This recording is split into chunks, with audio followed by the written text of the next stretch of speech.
Welcome to Talk Treatises. Today we are doing something a little different.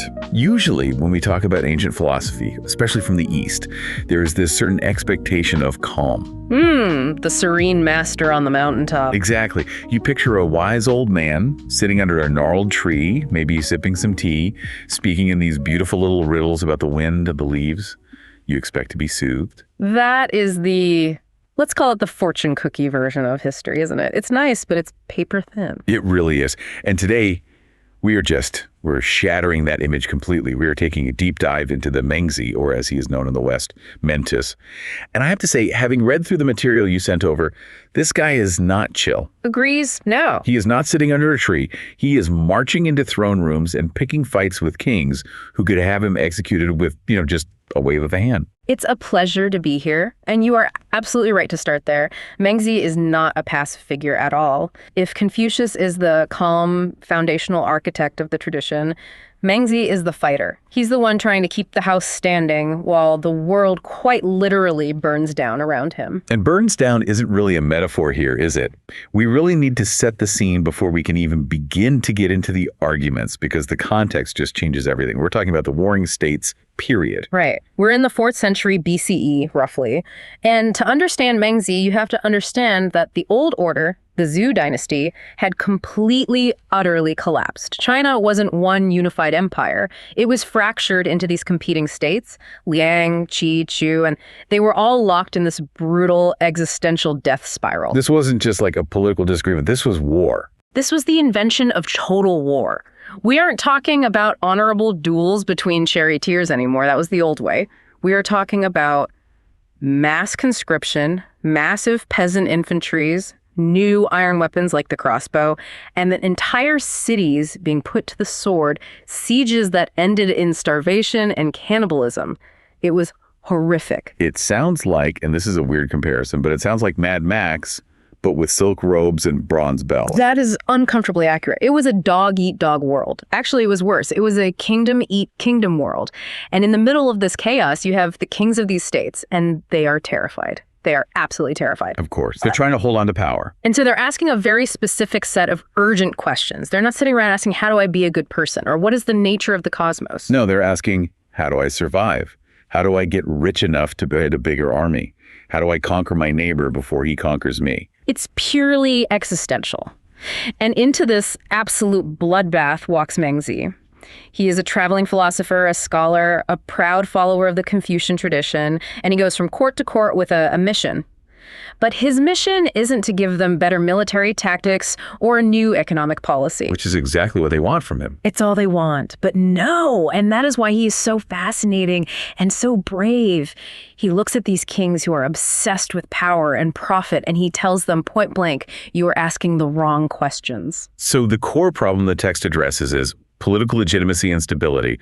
But the answer Mengzi gives is, it's surprisingly psychological. It is entirely psychological. His radical proposition is that true, lasting stability comes only from Ren, which we can translate as benevolence or humaneness, and Yi righteousness. This is the part I really want to unpack because it feels so counterintuitive.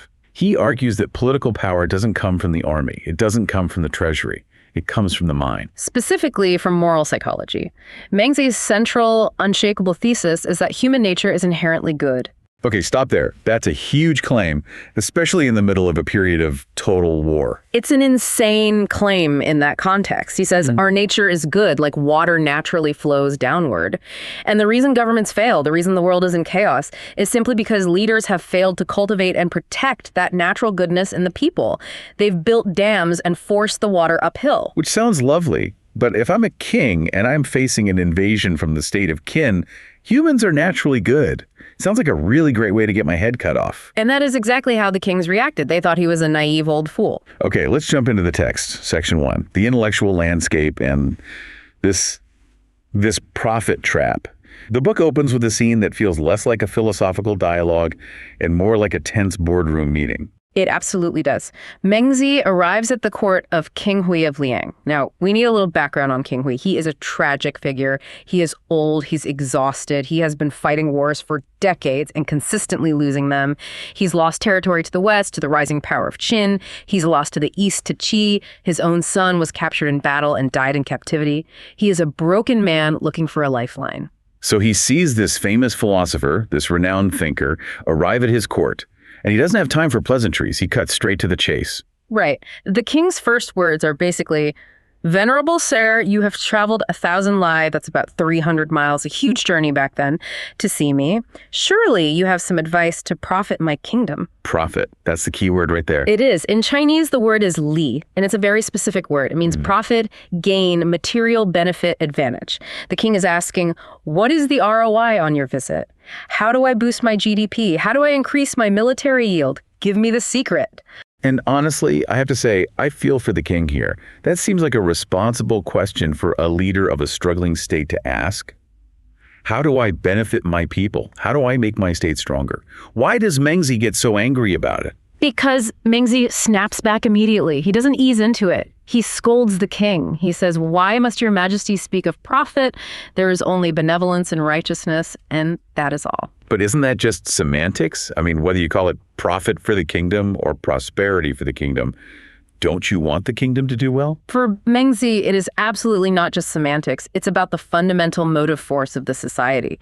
He lays out this brilliant and terrifying slippery slope argument. He says, look, if the king makes profit the operating system of the state, if the top guy is always asking what's in it for me, then what will happen? Everyone else will start asking the same question. Precisely. The great officers and ministers underneath him will start asking, how do I profit from my family's estate at the expense of the king's interests? So the culture of self-interest trickles down. Exactly. And if the officers are obsessed with their own personal gain, the common scholars and the people will look at them and say, well, screw it. How do I profit at the expense of my neighbor? Mengzi paints this vivid picture of a society that starts eating itself alive. His line is, the superior and inferior try to snatch profit from one another, and the kingdom is endangered. I see. So it's about the social fabric. If the only reason I'm loyal to you is because it's profitable for me, the moment someone else offers me a better deal, I stab you in the back without hesitation. A system built on profit, is inherently unstable because it is purely transactional.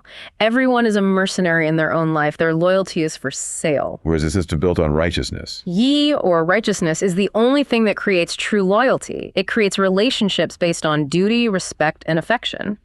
He says, no one who is truly benevolent abandons their parents, and no one who is truly righteous puts their sovereign last.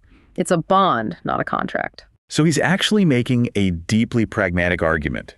He's not being a moralist for the sake of it. He's saying, king, you want security. You can't buy security. It's a byproduct. You have to earn loyalty through righteous action. Precisely. He's telling the king that chasing profit as a primary goal is like drinking salt water to quench your thirst. It might feel like you're doing something productive in the moment, but you're actually poisoning the entire system. You're killing the patient.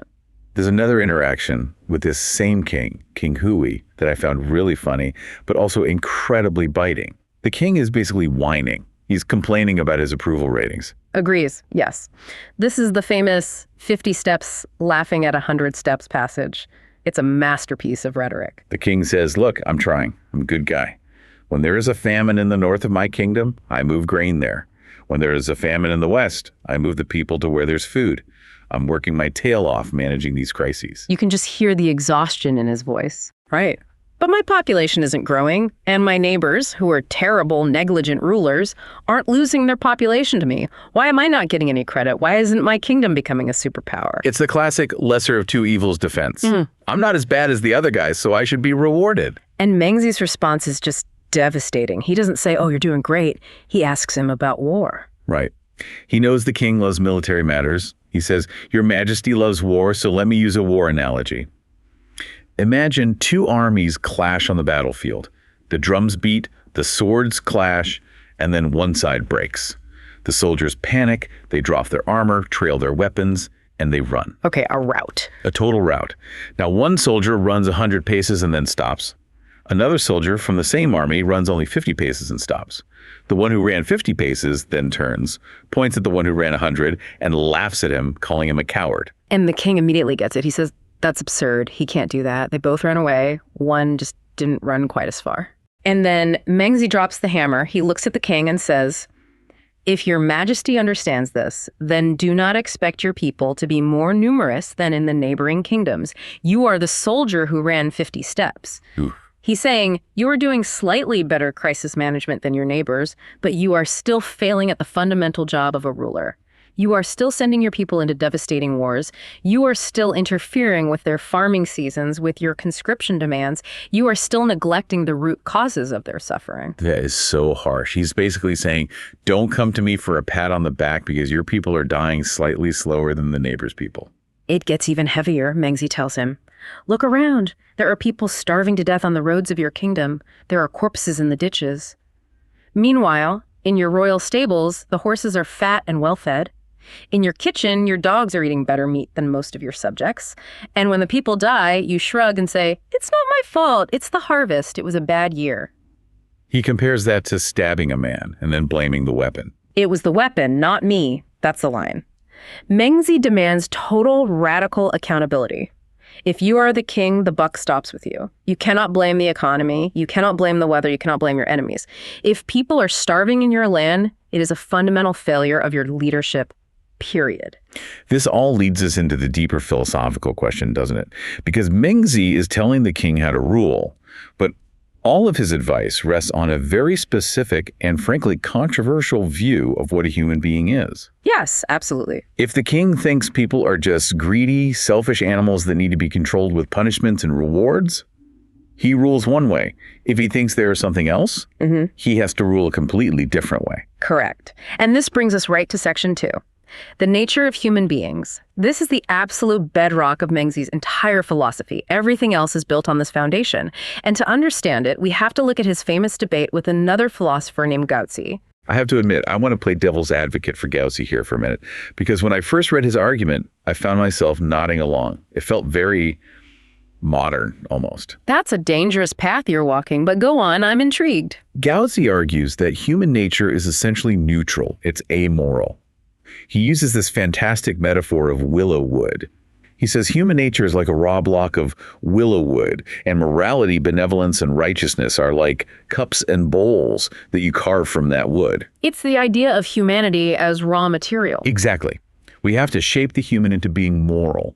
Morality is an artificial construct, something we impose on the raw stuff of our nature. And that resonates with us, right? I mean, we think of education, parenting, socialization as molding children into good citizens. Right. I teach my kids not to hit. I teach them to share their toys. They don't come out of the womb knowing how to be polite, functioning members of society. We carve them. It seems so obvious. Why does Mengzi reject that so fiercely? Mengzi's genius is that he attacks the hidden violence of the metaphor. He asks Goutzi a simple question. Can you make cups and bowls by following the nature of the willow? Or must you mutilate and destroy the willow to make the cup? You have to cut the wood. You have to change its fundamental shape. You are, in a sense, doing violence to the wood. Right. So Mengzi says, if you accept this metaphor, then you are logically forced to say that to be moral, you have to destroy your own nature. You are telling people that goodness requires a kind of self-mutilation. Oh, I see where he's going with that. So if I tell my kid, you have to stop being you in order to be a good boy, they're going to view morality as a punishment, as something alien. Exactly. They will view morality as a calamity, as something that hurts them and goes against their every instinct. Mengzi wants to prove that morality is organic. It is the fulfillment of our nature, not the destruction of it. It's the tree growing into its fullest form, not being carved into a chair. Okay, so Goutzi is on the ropes. He tries another metaphor. He switches from wood to water. He does. Goutzi says, fine, let's try this. Human nature is like whirling water trapped in a pool. If you open a channel to the east, it flows east. If you open a passage to the west, it flows west. It makes no inherent distinction between good and bad. So this is the blank slate argument. We are pure products of our environment. Nurture over nature. Yeah. If I'm raised by wolves, I act like a wolf. If I'm raised by saints, I act like a saint. It's all just conditioning. And this is Mengzi's most famous and brilliant retort. He doesn't deny the premise entirely. He says, water indeed has no preference for east or west, but does it have no preference for up or down? Gravity. Moral gravity. Mengzi argues that human nature has a downward tendency. It tends toward goodness just as powerfully and naturally as water tends to flow downward. But hold on a second. I can make water go up. I can use a pump. I can splash it with my hands. I can build a dam. And Mengzi explicitly anticipates that objection. It's brilliant. He says, now, you can strike water and make it leap up over your forehead. You can dam it and force it up a hill. But, and this is the absolute crucial part, is that the nature of the water. No. That is an external force acting against the water's nature. The water wants to go down. Exactly. So Mengzi is arguing, yes, people do bad things. Of course they do. Yes, there are wars and crimes and cruelty, but that is the result of external forces. Poverty, trauma, bad leadership, a brutalizing environment, forcing the human spirit against its natural downward flow toward goodness. That is a beautiful, deeply optimistic sentiment. But is it true? It feels like a statement of faith. We are all deep down good. How does he prove it? Because I can point to a lot of people in the world who seem pretty comfortable, even gleeful, about flowing uphill. He knows he can't just assert it. He has to offer some kind of proof. And what he offers is essentially a psychological proof, a thought experiment. This is the famous child in the well. And I want to slow down here because this is the absolute core of the whole book. If you get this, you get Mengzi. Okay, let's walk through it carefully. The scenario is simple and universal, Mengzi says. Suppose you or anyone, it doesn't matter who, a king, a peasant, even a known criminal, you are walking down the street. It's a normal day.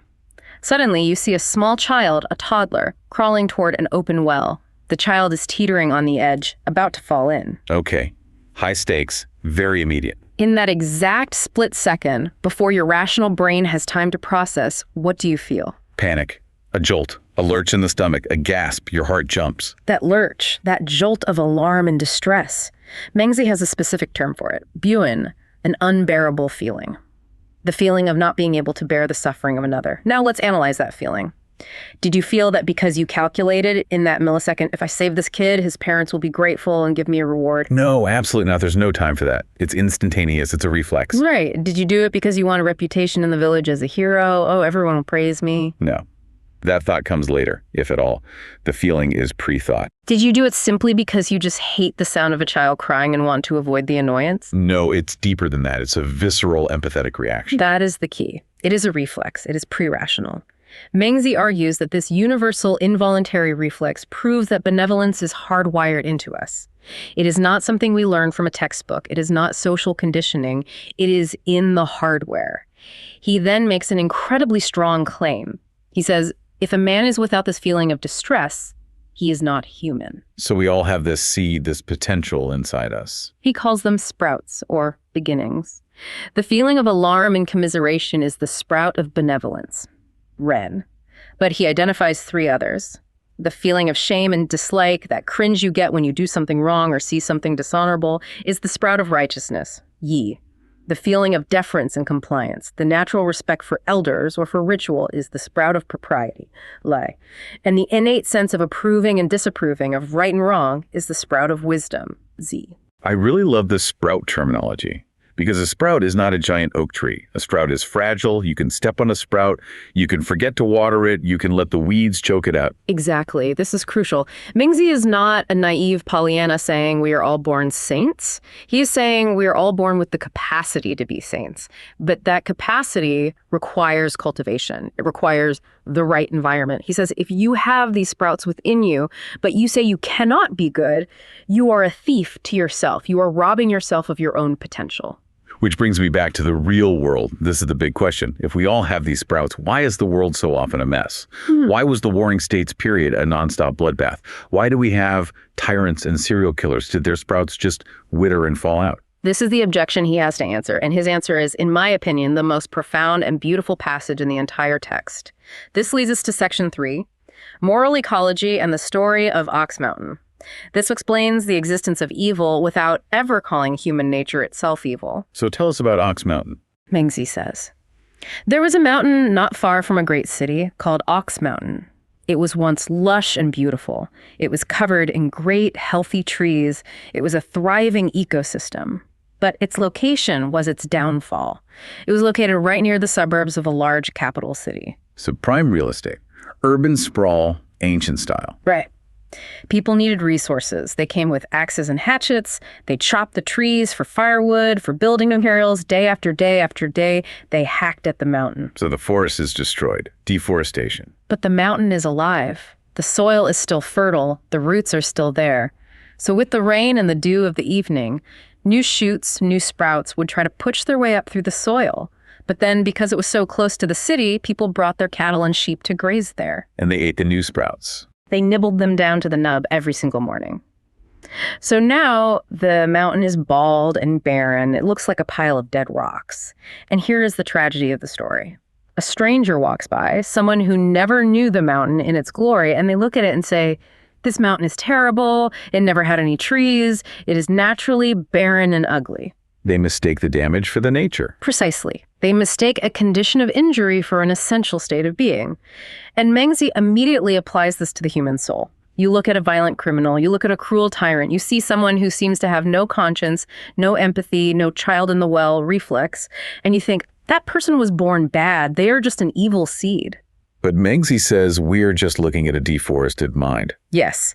He says the axes and hatchets of daily life, and this includes bad choices, yes, but also poverty, oppression, trauma, the constant struggle to survive. These things hack away at our moral sprouts every single day. And he introduces this beautiful concept of the night spirit. The night spirit, that sounds a little mystical. It sounds mystical, but it's actually surprisingly biological and psychological. He talks about the restorative power of rest and quiet. When we sleep, when we have a moment of peace, our moral sense, our humanity, our quiet tries to regenerate, the sprouts try to grow back. But, he says, if the activity of the day, the chopping is too intense, too relentless, the quiet of the night isn't enough to heal it. The night isn't enough to heal it. Wow, that sounds like modern burnout. That sounds like the 24/7 news cycle. It is moral burnout. Mengzi says if you keep chopping down the sprouts every single day, eventually the roots die. The soil erodes. The person becomes not far from the juiced. But, and this is the absolute main point of the metaphor, it was never their nature to be a beast. Badness is a failure of preservation and environment, not a default setting. This completely shifts the responsibility of the government, doesn't it? I mean, if badness is caused by environmental axes, then the king's job isn't just to punish bad people after the fact, it's to stop the chopping in the first place. Boom! Now you are seeing the direct political implications. This is section 4. Political economy, what Mengzi calls the kingly way, or Wang Dao. He connects moral psychology directly to economics. This isn't an abstract philosophy, it's public policy. He has a fantastic slogan for this, which should be on a banner in every government building. Fixed assets equal fixed hearts. It's so good. He tells the king, straight up, look, maybe a highly educated scholar, a gentleman like me, can maintain a steady moral heart even if I'm poor and starving. Yeah. We're trained for it. But the common people, if they have no certain livelihood, they will have no fixed heart. Meaning, if you are terrified about where your next meal is coming from, if you're worried your children will freeze in the winter, you aren't thinking about propriety or righteousness. You are thinking about survival by any means necessary. Exactly. And if they have no fixed heart, they will fall into license, depravity, and crime. And then Mengzi makes this radical accusation. He says, if the king waits for them to commit crimes out of desperation and then punishes them, the king is entrapping the people. It's a setup. You created the conditions for the crime and then punish them for it. That sounds suspiciously like a very modern argument for a social safety net, for something like a UBI. It is. Mengzi is not an idealist here. He's a surprisingly practical agrarian economist. He gives the king a literal blueprint. He doesn't say everyone should just pray more. He says, plant mulberry trees around every homestead. Why mulberry trees specifically? Because silkworms eat mulberry leaves. If every family can raise silkworms, they can produce silk. If they have silk, the 50-year-olds can wear warm silk clothes, he says. Manage the breeding seasons for your chickens, pigs, and dogs properly so the 70-year-olds can eat meat. I noticed that specific focus on age. Why the 50-year-old and the 70-year-old? In that society, living to 50 was a real achievement, and 70 was ancient. These were the respected elders. Meat was a luxury, a sign of prosperity. It was dense in calories, Mengzi is saying. A good kingdom isn't defined by the size of the king's palace or the strength of his army. It is defined by whether the elderly are warm and well-fed. His metric for success is, when the gray-haired do not carry heavy burdens on the roads and no one freezes or starves, then and only then can you call yourself a true king. It's the economics of dignity. It's not about wealth, it's about a baseline of humane living. Yes. And only after the bellies are full does he talk about education. He says, then you establish schools, the Shang and the Shu, to teach filial piety and brotherhood, but you cannot preach ethics to a starving man. The material base comes first. There's a story in this section that just brings this whole idea home so perfectly. It's about another king, King Swan of Qi, and an ox. And I love this story because it shows the king trying to be good but getting it so weirdly and hilariously wrong. Agrees. It's a masterful piece of psychological coaching from Mengzi. The king is sitting up in his hall, and he sees a procession in the courtyard below. An ox is being led past. The ox is going to be sacrificed to consecrate a new, very expensive bronze bell. Standard procedure at the time? Standard procedure. But the king looks at the animal and he sees it shaking with fear, its eyes wide. He says later it looked like an innocent man going to the execution ground. He feels the child in the well reflex. For a cow. He does. His shroud of compassion activates right there on the throne. He shouts down, "Spare it! I cannot bear its trembling." And the attendants are, I imagine, very confused. They're like, okay, Your Majesty, so yeah. Do we cancel the bell ceremony? It's kind of a big deal. And the king says, no, we can't just cancel the ceremony. We need the bell. Swap it for a sheep. Laughs. Wait a minute. He saves the ox because he feels bad for it, but he orders a poor sheep to be killed in its place. That makes absolutely no sense. And naturally, the people of the kingdom hear about this and they immediately start mocking him.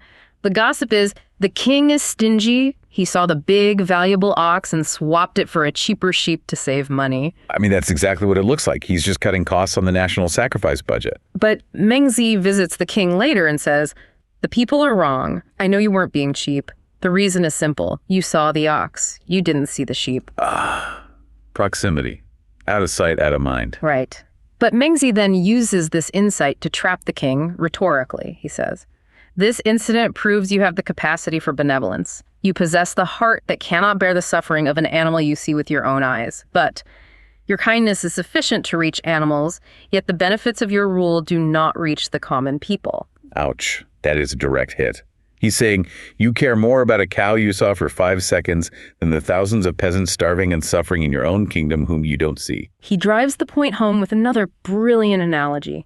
He asks the king, if a man came to you and said, I am strong enough to lift 3,000 pounds, but I am not strong enough to lift a single feather, would you believe him? No, that's absurd. If you can lift the heavy thing, you can obviously lift the light thing. Mengzi says to the king, your kindness reaches the beast, but not the people. Why is this? The case of the feather is one of not using one's strength. The case of not protecting the people is one of not using one's kindness. Therefore, your majesty's not becoming a true king is a case of I will not I cannot. That distinction is so powerful. I will not versus I cannot. He is systematically stripping away every single one of the king's excuses. He's saying, you have the hardware. The compassion chip is installed and functional. You are just choosing not to run the software for your own people. Exactly. And Mengzi sees himself as the great defender of this software, this humane middle path against what he sees as dangerous, extreme ideologies that were corrupting the world. This brings us right to Section 5, his intellectual rivals. Right, because Mengzi wasn't just arguing with kings in their throne rooms. He was fighting a kind of culture war with other popular philosophers. And he names 2 main enemies, Yangzhu and Modi. Yes. He says at one point, with a bit of despair, that the words of Yangzhu and Modi fill the world. He feels like he's fighting a lonely battle against these 2 overwhelming floods of thought. Let's break them down because they actually sound like very modern political archetypes. Let's start with Yangzhu. Who was he? Yangzhu represents the egoist or maybe the radical individualist. His core philosophy was for myself. He looked at the chaos of the world and concluded that it's messy, dangerous, and trying to fix it is a fool's errand. So the only rational thing to do is withdraw, preserve your own life, protect your own nature, and not get involved. The famous line that's always associated with him is the hair thing, right? Yes. It was said that if plucking out a single hair from his body would benefit the whole world, Yangzhu would not do it. That sounds like an extreme form of libertarianism or objectivism. My body, my property, I owe society absolutely nothing. My only duty is to myself. Exactly. And Mengzi absolutely despises this. He says this philosophy denies the sovereign. It destroys the very concept of duty, of public service, of having obligations to the community that might trump your own self-interest. It dissolves the state. Okay, So that's one extreme, the selfish extreme. What about the other guy, Modi? He was the founder of Mohism. Modi went to the complete opposite extreme. He preached a doctrine of universal love, or Janai. He argued, quite logically, that the root of all the chaos and war in the world is partiality, loving your own family more than other families, your own state more than other states. So the solution is simple. Love everyone equally and impartially. Not the radical utilitarian. Yeah. The radical altruist. Love the stranger on the other side of the world as much as you love your own brother. That's precisely his argument. He said you should care for a stranger's father exactly as much as you care for your own father. No distinction. That sounds nice in theory. It's very noble. Why does Mengzi hate it so much? It sounds very, well, almost Christian in a way. Love thy neighbor. Mengzi finds it profoundly inhuman and unnatural. He says this philosophy denies the father. He argues that love is and should be naturally graded. It begins with the intense, specific bond to your parents and family. From there, it extends outward. You love your parents more than your neighbors. You love your neighbors more than strangers in another town. You love humans more than animals. It's a series of concentric circles of affection. Yes. And Mengzi's argument is that if you try to force yourself to love a stranger exactly like your own father, you are not actually elevating the stranger to the level of your father. You are effectively demoting your father to the status of a random stranger. You are destroying the very root of human affection, which is the family. So Mengzi is fighting for this middle path, Right. not the radical selfishness of Yangzhu and not the abstract, cold universalism of Modi, but a kind of graded love that starts at home and extends outward benevolently. And to maintain that balance, to stand firm against these extremes, and to have the courage to speak truth to power requires a special kind of internal energy. This is where we get the very famous and very difficult concept of qi. Haranzi qi. Yeah. Yeah, this is a tough one to translate. I've seen it as flood-like qi or vast flowing passion nature. It's very tough. I feel like whenever we talk about qi in Western contexts, it immediately gets mystical and confusing. Is he talking about some kind of magic energy field like in a kung fu movie? Not magic, no. Think of it more as moral confidence or moral courage. Mengzi says it is a real tangible energy, but it is produced by the accumulation of righteousness. It's not something you can just get in a moment of meditation or by doing a breathing exercise. It's the slow, steady result of a lifetime of doing the right thing day in and day out. So it's the psychological state of having a clear conscience. Yeah. It's the lack of shame. Yes, but he believes it has a physical dimension. He connects it directly to the body. He says if you have internal shame, if you examine your heart and know you've cut corners or acted wrongly, your qi starves. You feel weak, anxious, small. Your breath is shallow. But if your conduct is consistently righteous, the qi grows vast and unyielding. It fills the space between heaven and earth. It creates what he calls an unmoved mind. An unmoved mind. Mengzi claims he achieved this state at the age of 40. It doesn't mean he's emotionless. It means he isn't swayed by fear or by flattery or by the threat of power. He can walk into a king's court and speak the unvarnished truth because his internal tank of righteousness is completely full. He has nothing to be ashamed of and therefore nothing to fear. And that confidence, that unmoved mind, leads him to say some absolutely wildly dangerous things to these kings. This is section 6, rebellion and the mandate of heaven. This is the part that made later emperors sweat. In fact, the founder of the Ming dynasty, hundreds of years later, hated the Mengzi so much he tried to have these passages censored and struck from the official curriculum. I can absolutely see why. There's a dialogue where King Swan, the one with the ox, asks Mengzi about history. He asks about the legendary King Wu, who overthrew the famously cruel tyrant Zhu. The king asks, and you can imagine him leaning forward, is it permissible for a minister to kill his sovereign? And this is a loaded question. In the strict Confucian tradition, the king is the father of the state. Killing him is regicide. It's parricide. It is the ultimate unthinkable crime that collapses the entire social order. So the king is expecting Mengzi to give the standard conservative answer. No, never under any circumstances. But Mengzi completely flips the script. He redefines the terms. He says, he who outrages benevolence is called a thief. He who outrages righteousness is called a ruffian. The bandit who is both a thief and a ruffian is called a mere fellow. A fellow, not a king, just some guy. And then he delivers the kill shot. He looks the king in the eye and says, I have heard of the execution of the fellow Zhu, but I have not heard of the killing of a sovereign. Wow, that is a linguistic magic trick with world-shaking implications, he's saying. If you act like a bandit, you forfeit the title of king. You lose the diplomatic immunity of your rank. You are just a criminal, and criminals can be justly executed by the people. It creates a doctrine of conditional legitimacy. The mandate of heaven, the divine right to rule, isn't a blank check you get at birth. It is a performance review. And if you fail the review by being a tyrant, you are fired. Permanently. But who conducts the review? Who gets to decide if the king has crossed the line and become a mere fellow? The people. There is another fascinating discussion about the legendary sage emperor Yao giving the empire to his wordy successor Shun. Mengzi says the emperor cannot give the empire away. Only heaven can give it. But how does heaven speak? How do we know heaven's will? Let me guess, it's not through thunderbolts and lightning. No. Mengzi says heaven sees as the people see, heaven hears as the people hear. Vox populi, vox Dei. The voice of the people is the voice of God. In the Mengzian political view, yes. If the people are suffering, if they are overthrowing your officials, if they are fleeing your state to live somewhere else, if they sing songs of ridicule about you, heaven has turned its face from you. You have lost the mandate. It effectively weaponizes the suffering of the poor and the discontent of the masses against the legitimacy of the ruler. It's incredibly radical. It is the ultimate safety valve of the system. It ensures that righteousness and benevolence are not just suggestions for the ruler, they are conditions of his employment. This feels like the perfect place to pivot to our thought experiment segment. Before we start, a quick disclaimer for everyone listening. This is a speculative exercise for educational and entertainment purposes. We use these scenarios to explore the limits and applications of the philosophical ideas we're discussing. Absolutely. Let's stress test the framework. Thought experiment number 1. The AI child in the well glitch. Okay, I'm listening. This sounds good. Mengzi says the definitive proof of our innate human goodness is that irrational split-second reflex of alarm when the child is about to fall into the well, that glitch in our purely rational self-interest. Right, the burin, the unbearable feeling, it's pre-calculation. So imagine we build a true artificial general intelligence, an AGI, designed to manage a city. We want it to be a benevolent ruler in the Mengzian sense. We run a simulation to test it. A digital child, a piece of non-essential but say beautiful code, is about to fall into a data void and be permanently deleted.